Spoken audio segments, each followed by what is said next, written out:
Okay. Hello, everyone. Welcome, fellow art educators. We are a group of Black women and mature artists, the four of us, and we are also educators who are part of a group called the Dandy Nine, as one of our names we're still establishing, which is an art collective of 9 artists who also happen to be quite fabulous women. And as a result of the Project 2020 collaboration, we have become forever bonded through an amazingly memorable experience during some pretty remarkable times.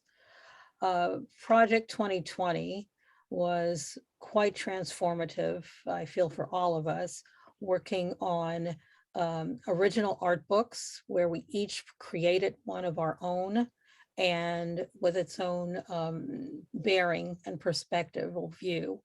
And each one of us at the end of 1 month created one original artwork of our own perspectives based on the original artist's book. And we did this for 9 months.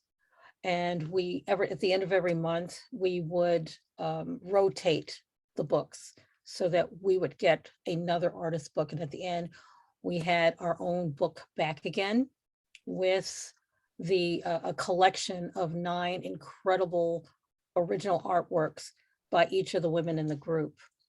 As I transported myself through this experience, it has been something I've never experienced before. Unlike sharing a studio space with an artist or other artists, you're always influenced by them. But this was really incredible, especially since we had to navigate through a pandemic and quarantining and masks and isolation. We had to be really creative in how we came together in small groups, spaced apart and often outdoor settings. So it was interesting navigating, also incredibly worthwhile and amazing.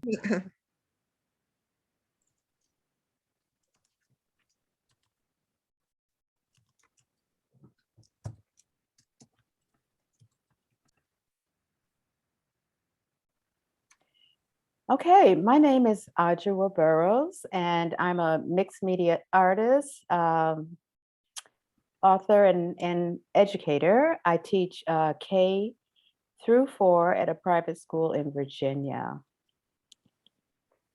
My name is Pamela Harris Lawton, and I am currently the Florence Gaskins Harper Endowed Chair in Art Education at Maryland Institute College of Art. And I teach in the MAT in Art Education program and in the MFA in Community Arts program there. Hi, I'm Gail Shaw Clemens, and I'm an artist, printmaker, and mixed media artist. I am an adjunct professor at Bowie State University, and I taught for 24 years at the university, at United Nations International School in New York. Hi, my name is Kamala Subramanian. I am an artist educator, and I am I've taught 15 years at the Seed Public Charter School in Washington, D.C. I'm currently on hiatus, planning my next stage of education, but I have a deep history in printmaking, majored in Temple University, Tyler School of Art in Pennsylvania and Rome, and as well as now branched off into more mixed media. So I'm going to ask a question now to Adjoa of our information session. Adjoa, how do you see this collaboration informing your art? Do you want the nitty gritty? Okay. Okay, this slide shows all of the 9 women in the book collective. And actually this slide was taken at one of the exhibitions we had during the culmination of the project. The Artist Book Initiative called Project 2020 was conceived in response to the challenges of maintaining a consistent art practice during one of the biggest existential threats to humanity in recent history. It was the COVID-19 pandemic, coupled with the social political trauma that resulted, including social isolation, that prompted these 9 mature Black women artists to join in a creative union to amplify our historically muted voices through bookmaking. And the work of creating these artifacts continued in spite of many challenges that ultimately acted as a source of inspiration for many of the participating artists. And the actual idea for this collaborative artist book project came into being as a result of one artist, Aziza Claudia Gibson Hunter's determination to get artists working during that period. And as a result, there was conversations between her, Gail Shaw Clemens, and myself to come up with this collaborative book idea. And we each decided to invite 2 other artist friends to create a book and a book structure. So by August of 2020, each artist completed their structure, their theme, and artistic entry for the book and mailed it to the first artist on the rotation. So every 30 days, the books travel first by mail and then during in-person book swaps to the next artist in the rotation. And in March 2021, after 9 months of gestation, the completed books were returned to their mother creators for finishing touches. So that we have the 9 artists. At this point, what we're going to do is we have 4 questions that we're going to pose to each other in a conversation. So I'll start with Pamela Lawton Harris.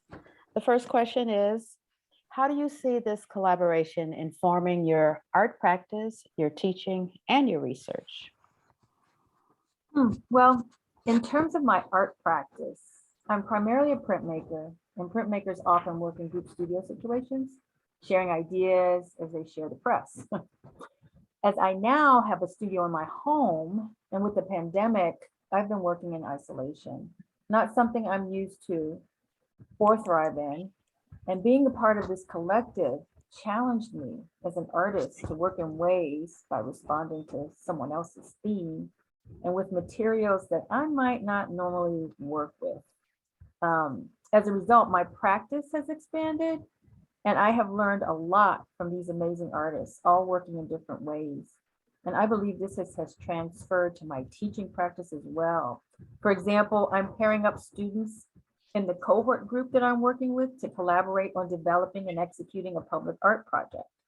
As the students in the Community Arts MFA program at MICA learn how to teach and make art in communities, they're also learning the benefits of collaborative work, both in their field placements and in the graduate classroom. So I am now going to ask the same question of Gail. Gail, how do you see this collaboration informing your art practice, your teaching, and your research? Well, as a printmaker, I did a lot of collaborating in the past, and not necessarily on the same piece of artwork, but always sharing ideas and techniques and experiences. So that was pretty common for me. And working with a group it really just it felt like an extension of what I was doing already. And so therefore, it was very rewarding for me and hopefully for everyone else. I really wanted to, it forced me to do a lot of research because people had different topics that either I wasn't familiar with or wanted to dig deeper into. And so research was very much a part of it. And as far as my technique, when you get a book every day, every 30 days, and you know you have to finish it in 30 days, you're kind of on the spot. And so you really don't have a lot of time to to really think about it and fuss over it. You have to roll up your sleeves and get to work. So that was really good for me because it really forced me to be a lot more spontaneous than I usually am. So what I'm going to do is ask Kamala the same question. How do you see the collaboration informing your art practice, your teaching, and your research?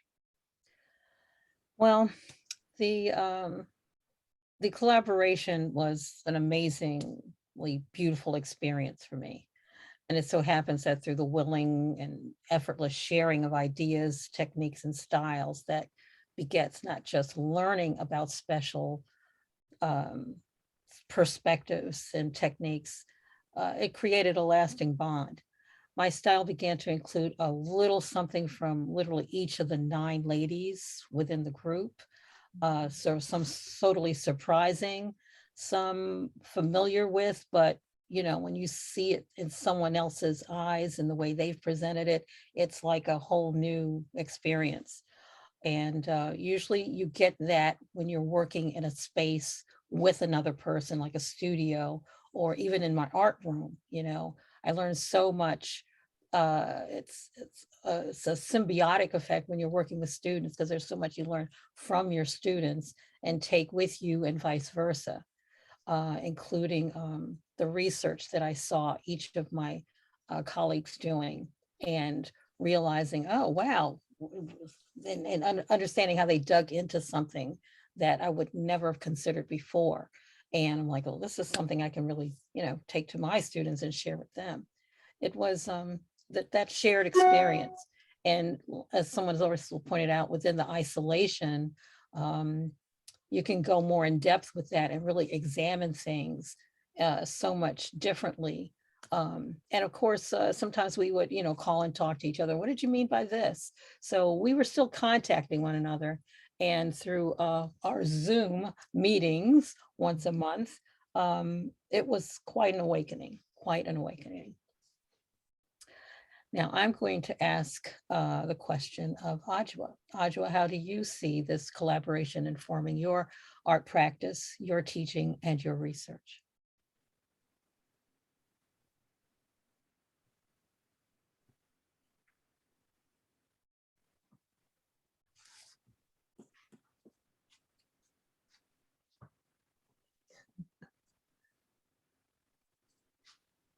Okay, I paused it. Audra, are you there?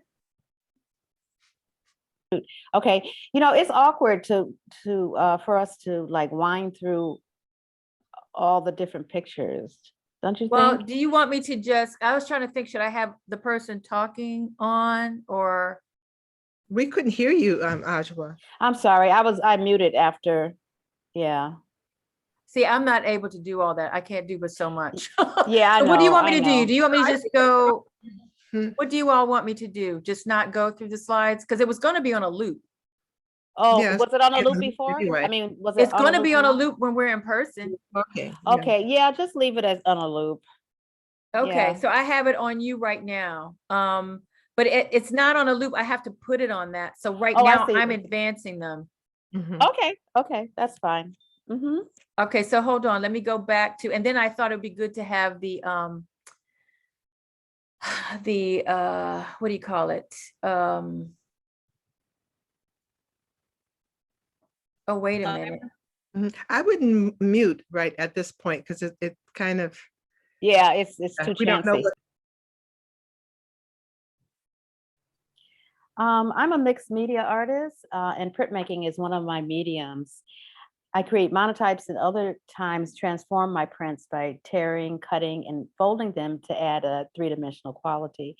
The collaboration informed my art practice because by focusing on artists' books, it made me think about how else I might bring the whole concept of pages and sequence and text to my mixed media and print work.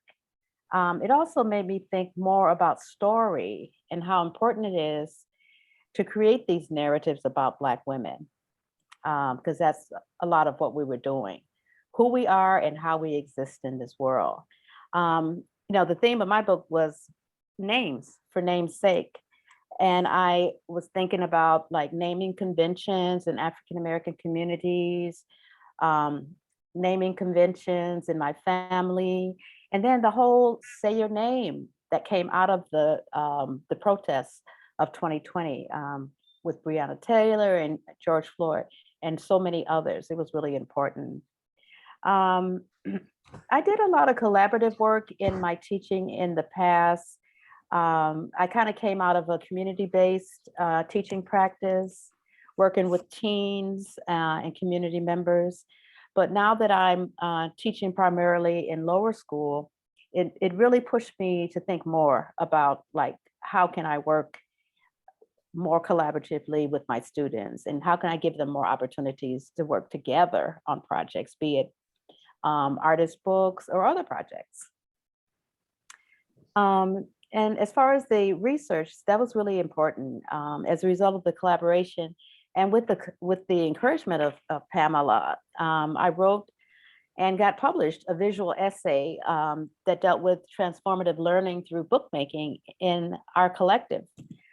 And it was published through the International Journal for Lifelong Learning and Art Education.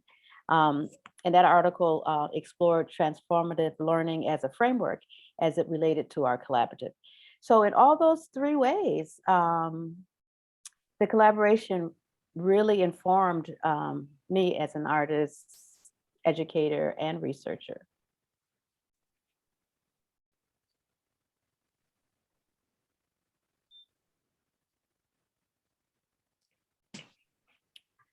So we're going to move on to that second question.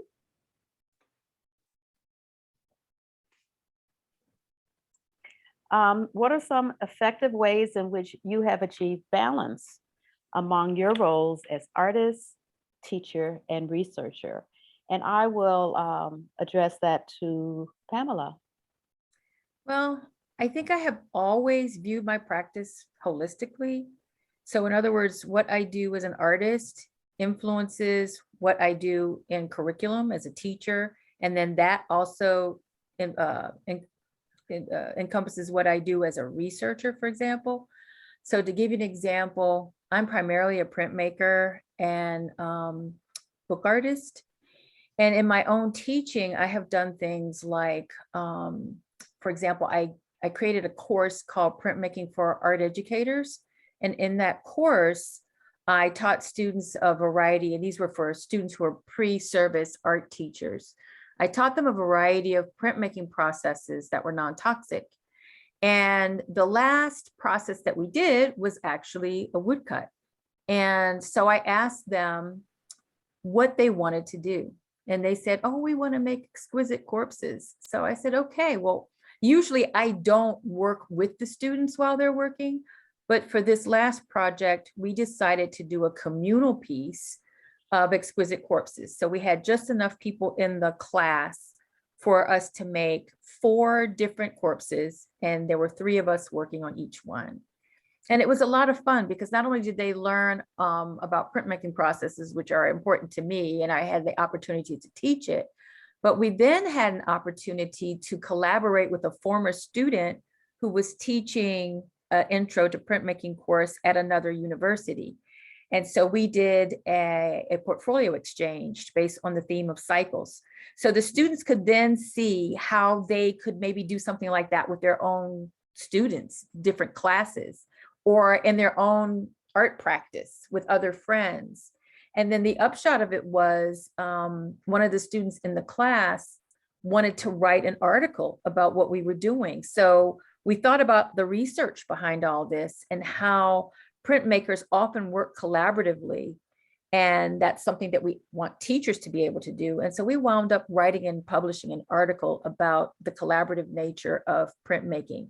So that's just one example of how I see my art practice influencing my teaching and my research practice as a scholar.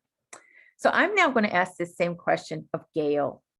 Gail, what are some effective ways in which you have achieved balance among your roles as artist, teacher, and researcher? Well, when I was in graduate school, I always kept a research workbook. It was a journal of ideas and like my image bank. And it was songs that lyrics that I loved, and just the whole combination thing. So art and writing they were hand in hand for me. And then when I went to the United Nations International School, I taught the taught in the International Baccalaureate program, where students had to have a research workbook along with their a solo exhibition. And it was just right up my alley, where I could, show the students what I was doing, and and I could really have them understand the connection, because I was doing it already naturally, and they had to do it because they had to do it. But I tried to make it even more interesting and more fun. And so I just felt like the research was something that helped you to talk about your work, and to delve even deeper into it, and also the process. So all of those things were important to me. And just to be able to impart them onto my students was perfect for me. Kamala, I'm going to ask you the same question. What are some effective ways in which you have achieved balance among your roles as artist, teacher, and researcher? Okay, art has always been my therapeutic bridge to healing and ultimate balance. When worlds collide, art will provide. As an artist, my process begins with my ideas and observations of my universe, my surroundings, as I have my students do as well.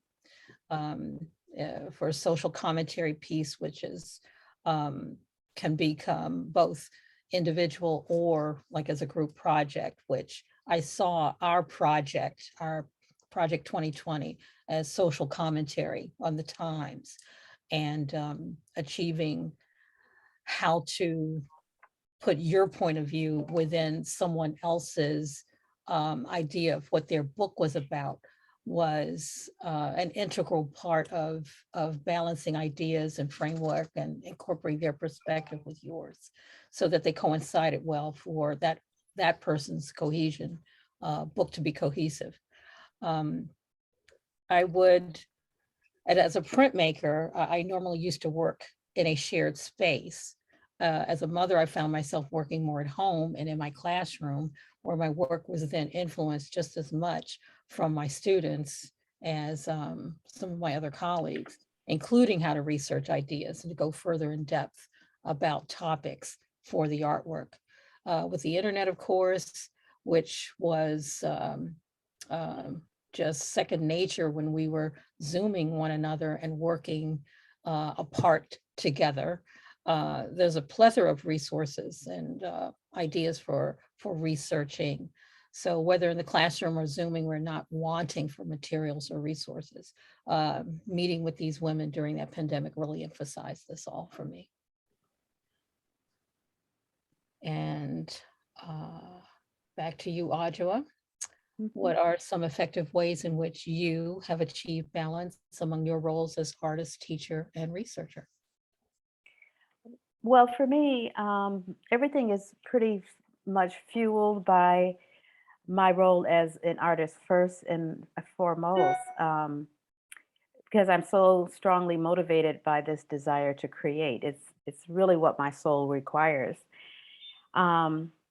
All these intersecting realities, though, as an artist, as a teacher, as a researcher, however, it kind of forces you all along the way to make these decisions, right? Since all these roles really require an intense time commitment. A balance is not always achieved. That's the reality. It's a constant challenge. But what I do try to do is schedule time, for each of these roles, and also surround myself with friends and colleagues in each arena for support and encouragement. And I think that's where the collective comes in. It's really amazing, just the sheer growth and support that you get being in a collaborative situation, the sharing and bouncing off of ideas, be it for the art making, the teaching, or the research. And I must say though that you know, your personal practice really is a huge asset to your teaching. Being a teacher also is a huge asset to you as a researcher. So they all, I think they all feed into each other and they all inform each other. And it's a win-win situation.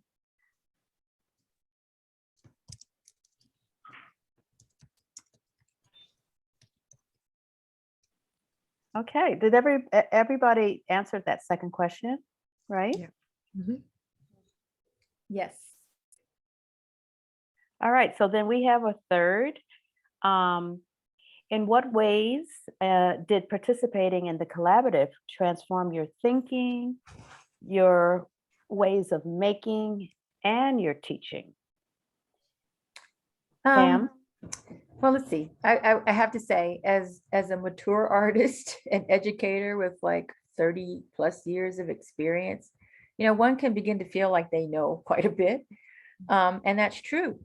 But working within a collaborative teaches you just how much there is to continue learning. So I've always believed in lifelong learning, but the communal nature of a collaborative really makes clear how much the perspective of others adds to your understanding, learning, and new ways of thinking about your own practice and developing and improving your art and art-related skills. And in turn, those experiences add to your knowledge as a teacher that you can then pass on to your students. So as I mentioned, I work primarily as a printmaker, mostly relief printmaking. And a lot of my work has been in black and white.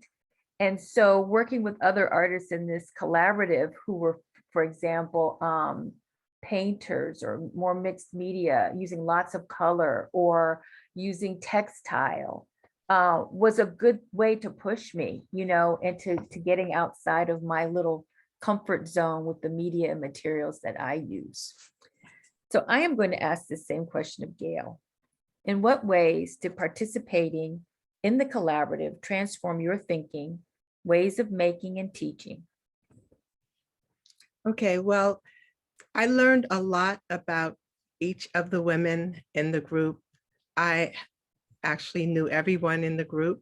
So I thought I knew a lot about them, but I began to learn even more and really appreciate everyone's uniqueness in their approach to their work, their concepts, and their techniques.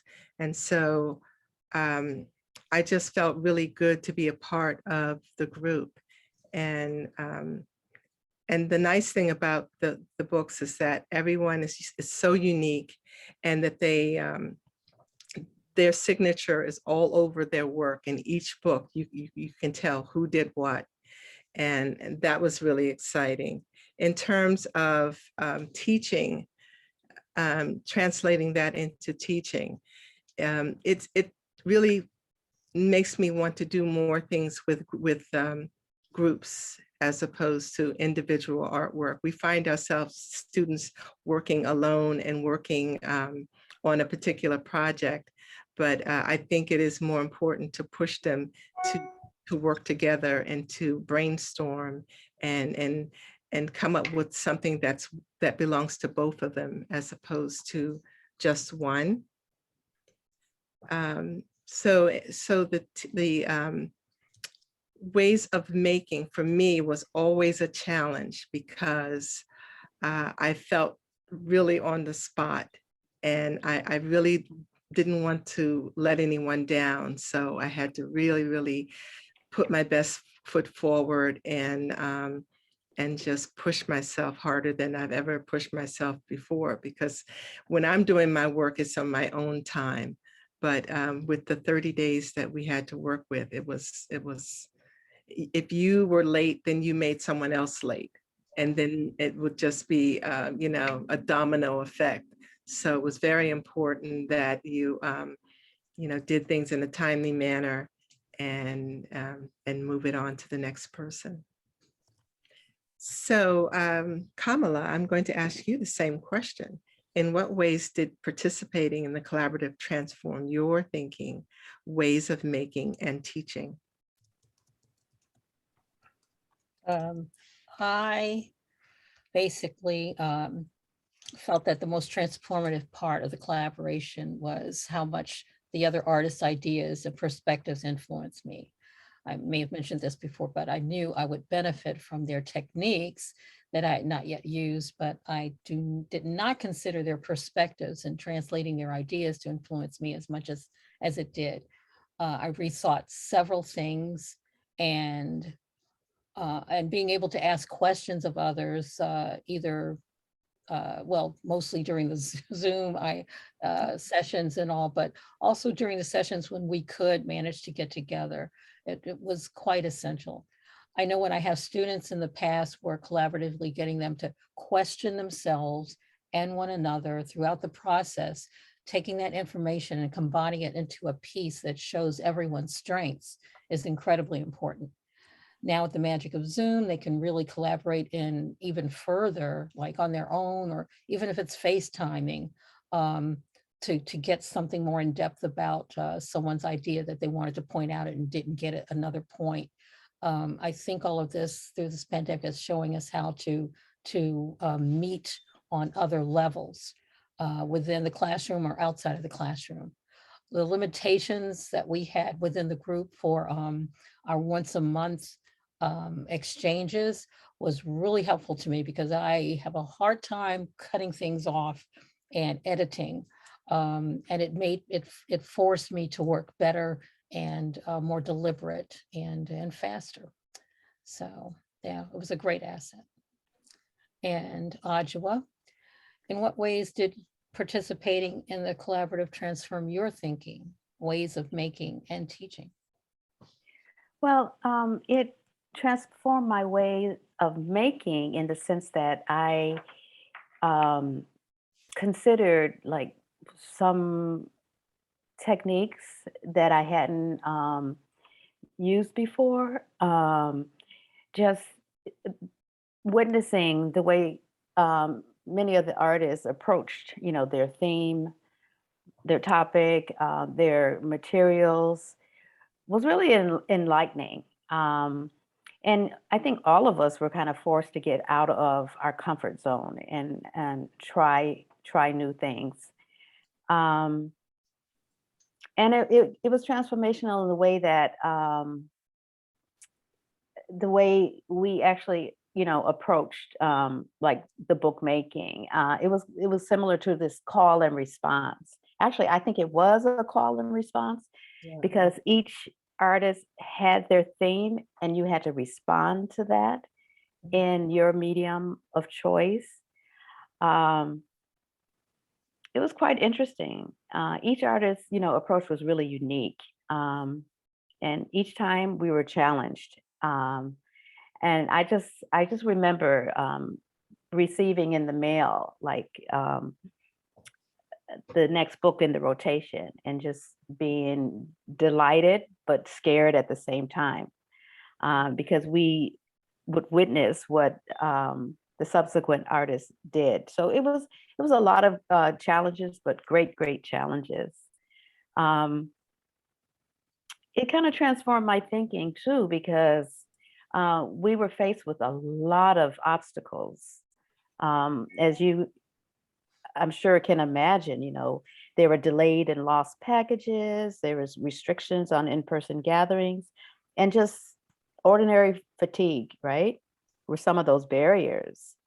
But because the collective was made up of women at a very specific intersection, we tried to create as much support as we could for our members. And as a result, we ended up developing this really very unique and long-lasting bond. And of course, all the making to me and ways of thinking naturally kind of funneled into my teaching, because all of those things are so connected.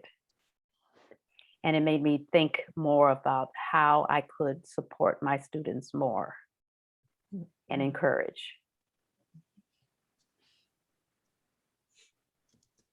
Okay, so now we have a last question. What might other artists, educators learn from your experience, Pam? I think one of the things we can learn that as art teachers, even pre-pandemic, we tend to work in isolation, often being the only art teacher in the building, or if not, our community as art educators is usually very small. And here's where belonging to a collective, a group studio, or other art community is so beneficial, not only socially, but for our growth and development as both artists and teachers. And so as I mentioned, even though for many years I was part of a group printmaking studio, I have since transitioned to my studio being in my home. So having a studio at home and then being in isolation, even in my teaching because of the pandemic, being a part of this collective was really, I can't even describe how important it was. And even though initially we had planned, because of the pandemic, to mail the books to one another, when Gail's book got lost in the mail, and I think it was maybe during the second rotation, but Gail can speak to Right. that. We said, hey, wait a minute, the mail is also being affected by this pandemic and it is not reliable. And 7 of the 9 of us live in the Washington, DC metropolitan area. And so it became, well, perhaps we should meet at different homes, masked and socially distanced, because then we're also, feeding that need to be with another human being who's got the same sorts of ideas and understandings that we have as artists and teachers. And so it became us meeting masked and socially distanced, but in person. And then Gail even traveled up to New York to take the books in person. So, I mean, the project really morphed and transitioned based on what our needs were. And I can't say how important that has been to me. I can't imagine now just being an artist in isolation alone and not ever having some kind of collaborative group with which to sound out ideas and to learn from. So I'm now going to ask Gail this same question. What might other artist educators learn from your experience? Okay, well, from my experience, again, like my book was missing forever, and I had to get a certain amount of resilience to do the book over again, and to keep moving. We found ways to make it work. That was the most important thing, and we made sure to take care of each other so that we were supportive in trying to finish the project. And however we could alter it to make it work, like meeting on Aziza's porch instead of inside the house to exchange books, or traveling back and forth to New York, we made it work. But I think the main thing that the takeaway is that I find sometimes in teaching artists tend to lose themselves, and it's so important to get that back, get that inspiration back for yourself. And I think the students can see it within you. If you're really working on your own work, they can see that. They can see that kind of enthusiasm. And so I think it's important that we do strike a balance in our work versus teaching. One good thing about the experience also was that we had a blog, and that we could talk about our work, our process. And I think it's important that students are able to talk about the progression of their work, and how they feel about their work, what what inspired them. And all of those things can come out of just having the blog and being able to write about the work. So there are a lot of takeaways, and I highly recommend it.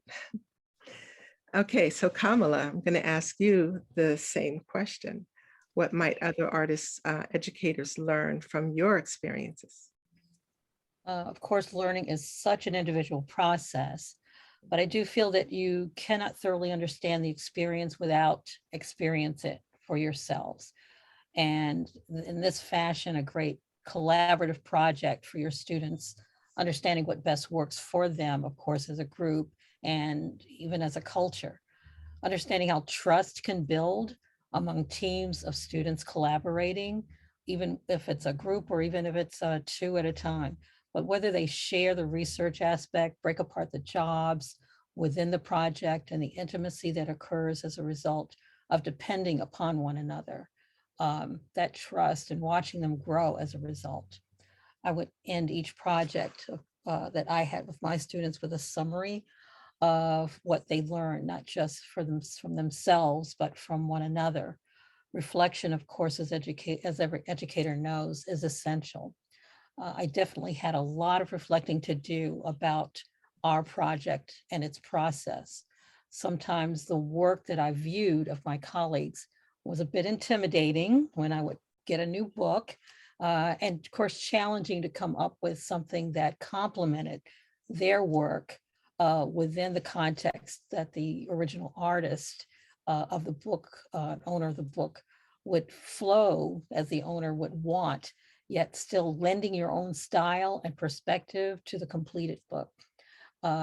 It was a reflection of society, getting along, uniting, but also staying true to yourself so that someone could see the work and say, yeah, that looks like so-and-so's work. Yeah, I see a little bit of you. I see that's your line work, or that's your color style.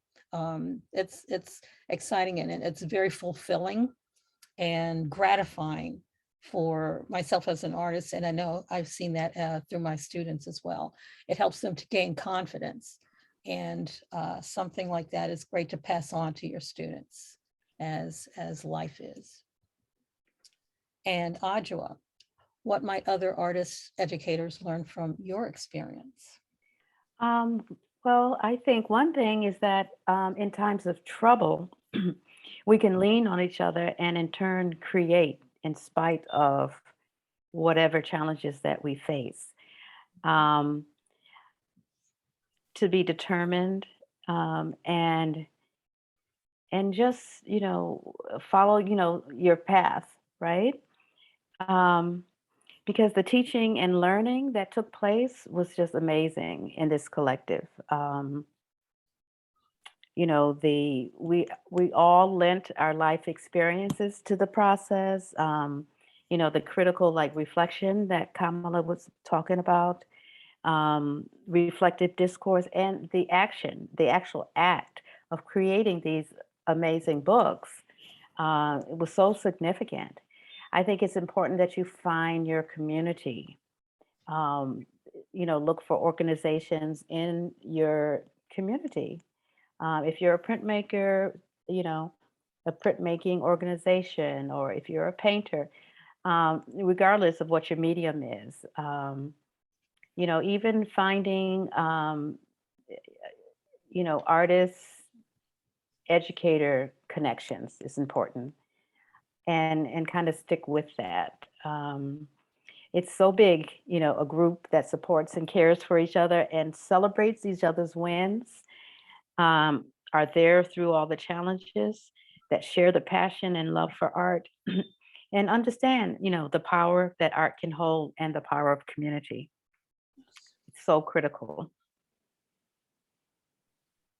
We would like to thank you for attending this presentation, and we have included here a QR code with several resources, articles, unit plan, lesson plans, and places for just to gather some other resources. So thank you very much for attending, and we hope you enjoyed the presentation.